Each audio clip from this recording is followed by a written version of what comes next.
Hello everyone. मैं हूं आपका मैथमेटिक्स मेंटोर श्रेयांश और आज मैं रेशियो एंड प्रोपोर्शंस का लेक्चर नंबर 2, जिसे हिंदी में अनुपात और समानुपात कहते हैं, लेकर आ गया हूँ। ओके, ये जवाहर नवोदय विद्यालय 2027 क्लास 9 का आप जानते ही हैं के लिए चलाया जा रहा है। ये हमारा ये कोर्स जो भी बैच जैसा भी है। ओके, तो चलिए शुरू करते हैं। तो हमारे पास फर्स्ट लॉ पे प्रथम नियम क्या है? फर्स्ट लॉ क्या है, प्रथम नियम क्या है? ओके, आइए पहले देखते हैं फर्स्ट लॉ क्या कह रहा है हमसे। फर्स्ट लॉ कह रहा है if the numerator and denominator of a ratio are multiplied और divided by the same non zero number, the ratio remains same. यदि किसी अनुपात के अंश और हर दोनों को समान शून्येतर संख्या से गुणा या भाग किया जाए तो अनुपात पर अपरिवर्तित रहता है। क्या दिया हुआ है? अगर A/B दिया हुआ है, A/B, ओके, और अगर उसको C से ही मल्टीप्लिकेशन किसी भी सेम ही नंबर से मल्टीप्लाई और डिवाइड किया जाता है तो रेशियो क्या रहता है? एक ही रहता है, एक ही समान रहता है। ओके, क्योंकि अगर हम C से C को काट दें तो हमारे पास वैल्यू क्या बचेगी? AB ही बचेगी। हम AB को तो कैसे लिख सकते हैं? AB को लिख सकते हैं हम, AB को इस तरह से अगर हम लिखना चाहें, कैसे लिख सकते हैं? AC अपॉन में BC, तो भी ये AB ही रहेगा। ओके, यही आपका पहला नियम था। उदाहरण के लिए यहाँ पे उदाहरण दिया हुआ है जिसे आप पढ़ सकते हैं। ओके, और फिर उसके बाद हमारे पास सेकंड लॉ आ जाता है। सेकंड लॉ क्या कहता है? If the antecedent and the consequent of ratio are interchange, the new ratio reciprocal of original. मतलब ये देखिए, अगर A/B है तो B/A is equal to 1/A/B होगा। ओके, समझ रहे हैं? समझ ही रहे होंगे आप जवाहर नवोदय विद्यालय की तैयारी कर रहे हैं, आपको इतना समझ में आना चाहिए। ओके, अगर A/B है, अगर तो इसका जो रेसिप्रोकल होगा B/A होगा, और B/A को हम कैसे लिख सकते हैं? 1/A/B लिख सकते हैं। देखिए कैसे रेसिप्रोकल हुआ तो क्या हुआ, देखिए A/B था, इसका रेसिप्रोकल हुआ तो अपॉन में A/B हो गया, 1/A/B। और इसका जो इसको हम लिख सकते हैं 1/A/B। और ये जो नीचे वाला होता है ये सबसे ऊपर चला जाता है, तो यहाँ पे क्या हो जाएगा? B/A हो जाएगा, इस तरह से। ओके, ये सेकंड लॉ हो गया। हमारे पास आ जाता है third law. If the antecedent and consequent of a ratio are both multiplied divide by same non zero same. यार ये पहला ही दे दिया है, कैसे बनाते हैं भाई ये लोग? If the antecedent consequent both increase by both, हाँ, तो भी बात क्या होगा? रेशियो रिमेन सेम, रेशियो वही रहता है। ओके, यहाँ पे एग्जाम्पल दिया हुआ है, यहाँ पे भी, और ऊपर वाले का भी एग्जाम्पल दिया हुआ था। ओके, फिर ये महत्वपूर्ण बातें हैं, ये आप अपने नोट्स में लिख सकते हैं। क्विक समरी दिया हुआ है, प्रैक्टिस एग्जाम्पल प्रैक्टिस अभ्यास आप कर सकते हैं। Okay,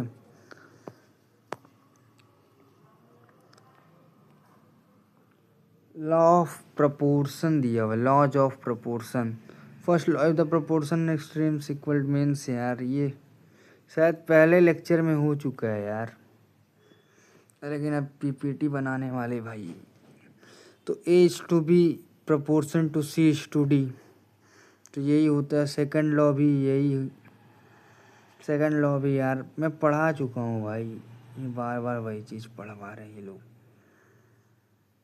in a proportion the ratio of, second law देखते हैं ये। In a proportion the ratio of antecedent and to its consequent is equal to the ratio of the other antecedent to its consequent. Okay, तो ये देखिए rule यहाँ पे दिया हुआ है, इसका उदाहरण दिया हुआ है, एग्जाम्पल दिया हुआ, आप देख सकते हैं। और फिर देख अब यहाँ पे कुछ इम्पोर्टेंट पॉइंट दिए हुए हैं, लॉ दिया हुआ है पूरा। आपको क्या करना है, आपको नोट्स बनाना है ना, तो अब क्या करेंगे, आप केवल यही जो इम्पोर्टेंट पॉइंट क्विक समरी वाला दिया रहता है, आप केवल यही उतारेंगे। आपको ये उतारने की कोई आवश्यकता नहीं है। ओके, ये उतारने का आपको कोई आवश्यकता नहीं है, आप केवल इतना उतार लेंगे। और मैथ में भी ज़्यादा नोट्स, मैं मानता हूँ कि मैथ्स में ज़्यादा नोट्स का वो नहीं होता, सब प्रैक्टिस का खेल होता है। ओके, तो आपको जितना ज़्यादा से ज़्यादा हो सके उतना प्रैक्टिस करनी चाहिए मैथ्स के लिए। फिजिक्स के लिए भी यही रूल लागू होता है। लेकिन अब जेएनवी जो कि एमसीक्यू जैसे एग्जाम होता है, लेकिन तो इसमें कॉन्सेप्ट भी चाहिए साइंस में। लेकिन अगर आप मैथ की बात करें तो question practice is most important. Okay,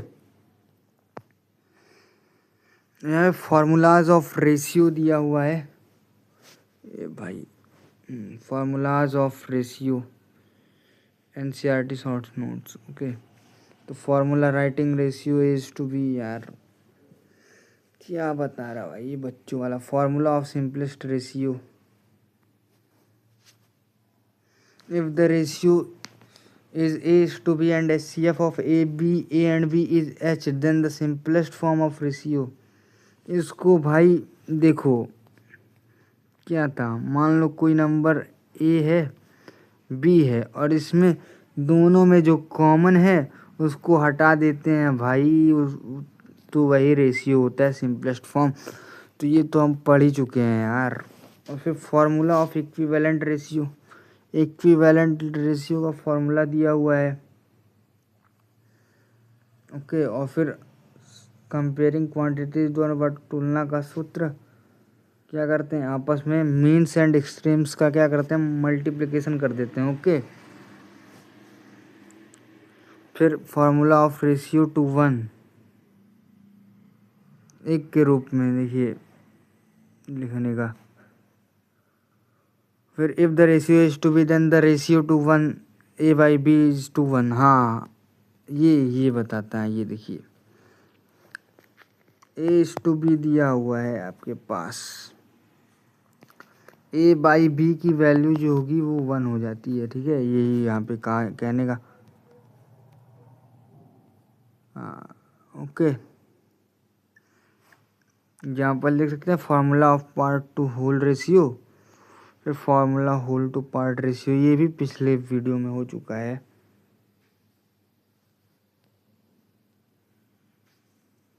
यहाँ पे आपको एक समरी जो है इसको आप अपने नोट्स में लिख सकते हैं। ओके, और फिर बेसिक प्रोपोर्शन दिया हुआ है यार, ये सब आप लोग।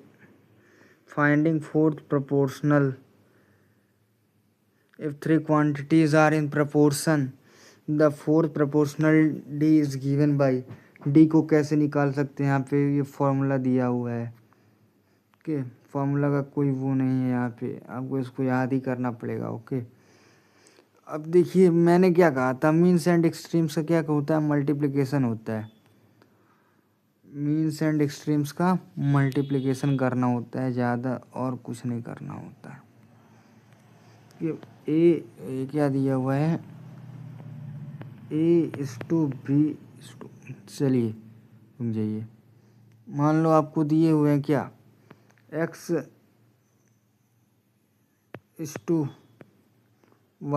Z, रुक जाइए, प्रोपोर्शन पोर्शन Z:, अब ये सब क्या है, X Y and Z are, क्या है ये, Z are, X Y and Z are क्या है, कांस्टेंट, मतलब कुछ भी हो सकते हैं। ओके, और ये जो है हमें नहीं पता, मुझे नहीं पता, मुझसे मत पूछो ना। ओके, तो ये जो D है यहाँ पे हमें नहीं पता है, तो क्या करेंगे, X का D से मल्टीप्लिकेशन करेंगे X into D equal to में वाई टू जेड कर देंगे, वाई जेड अपॉन एक्स आ जाएगा। यही डी का फॉर्मूला हो जाएगा, डी को निकालने का फॉर्मूला हो जाएगा ये। ओके, अपॉन में एक्स वाई जेड अपॉन में एक्स। ओके, यहाँ पे वही फॉर्मूला दिया हुआ है। ओके, और फाइंडिंग मीन प्रोपोर्शनल रूट में एसी कर देते हैं भाई, और कुछ नहीं ज़्यादा करना होता है। फिर product of extremes equal two means, ये तो बता ही चुका हूँ यार। Finding third proportional dividing given ratio by. आपको कोई भी डाउट हो तो आप मुझसे टेलीग्राम पर कांटेक्ट कर सकते हैं, मैं आपकी मदद कर दूंगा अगर आपको कहीं भी डाउट आता है कोई भी। ठीक है, तो चलिए हो गया है। आप ये क्विक समरी अपने उसमें लिख सकते हैं। ओके, फिर थैंक यू, मिलते हैं आपसे अगले लेक्चर में।